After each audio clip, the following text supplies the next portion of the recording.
વાત કરીએ સુરતની સુરતમાં આવેલી જલારામ વેબ્રિજની ઓફિસે જીએસટી વિભાગ દ્વારા સીલ મારવામાં આવ્યું છે। મહત્વનું છે કે જીએસટી વિભાગે 1 કરોડના ટેક્સ ચોરી મામલે ઓફિસમાં દરોડા પાડ્યા હતા, જેમાં ઓફિસમાંથી 40 લાખ રૂપિયા મળી આવ્યા। તેમજ અધિકારીઓએ તમામ ડોક્યુમેન્ટ્સ જપ્ત કરી લીધા છે અને આ ઓફિસને સીલ મારી દીધી હોવાની જાણકારી અત્યારે સામે આવી રહી છે। શ્રી જલારામ વેબ્રિજની ઓફિસને जीएसटी विभाग द्वारा सील मारवामां आवी छे। जीएसटी विभागे 1 करोड़ना टेक्स चोरी मामले ऑफिसमां दरोड़ा पाड्या हता, परंतु दरोडानी आ कार्यवाही दरमियान ऑफिसमांथी 40 लाख रूपिया मળી આવ્યા। તેમજ અધિકારીઓએ તમામ ડોક્યુમેન્ટ્સને પણ જપ્ત કરી લીધા છે અને તપાસ કાર્યવાહી શરૂ કરી દીધી છે। શ્રી જલારામ વેબ્રિજની ઓફિસને સીલ કરવામાં આવી છે। 26 લાખનું ટર્નઓવર હોવા છતાં રજીસ્ટ્રેશન કરવામાં નથી આવ્યું। વિગતો મેળવીએ સંવાદદાતા પારુલ મહાડિક પાસેથી। પારુલ, જીએસટી વિભાગ દ્વારા દરોડા પાડીને શ્રી જલારામ વેબ્રિજની ઓફિસે સીલ કરવામાં આવી, શું છે આખો મામલો?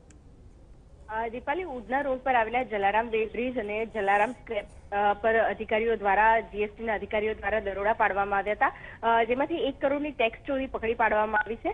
આ જે બંને ધંધાના માલિકો હતા તેમના દ્વારા 26 લાખનું ટર્નઓવર હોવા છતાં પણ જે રજીસ્ટ્રેશન લેવાનું થાય છે તે લેવામાં આવ્યું ન હતું। દરોડા દરમિયાન તેમની પાસેથી 40 લાખની રોકડ પણ મળી આવી છે। આ તમામ ડોક્યુમેન્ટ જપ્ત કર્યા બાદ અધિકારીઓએ ઓફિસને સીલ કરી છે। દીપાલી, નિયમ મુજબ જે 20 લાખથી વધુનું ટર્નઓવર હોય તે સંસ્થાએ રજીસ્ટ્રેશન કરાવવાનું હોય છે જીએસટી ડિપાર્ટમેન્ટમાં, પણ જલારામ વેબ્રિજ દ્વારા એકેય પ્રકારના જીએસટી રિટર્ન પણ ભરવામાં આવ્યા નતા।